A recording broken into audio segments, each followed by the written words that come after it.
Junior IB people. Hi, here's the story for Wednesday, April 22nd. First, do the do now assignment. Get that done as soon as you can. We've been good at those. Second, work on the political party's October revolt assignment. It's not due until Monday, the 27th notice. We technically don't have school on Friday.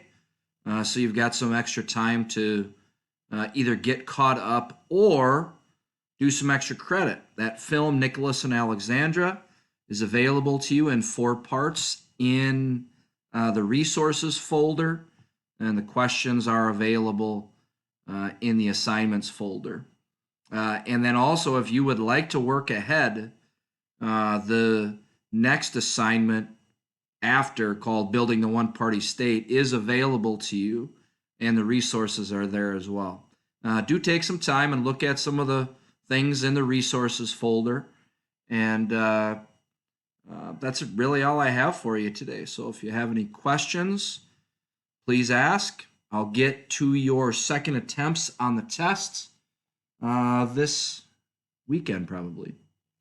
Have a great day.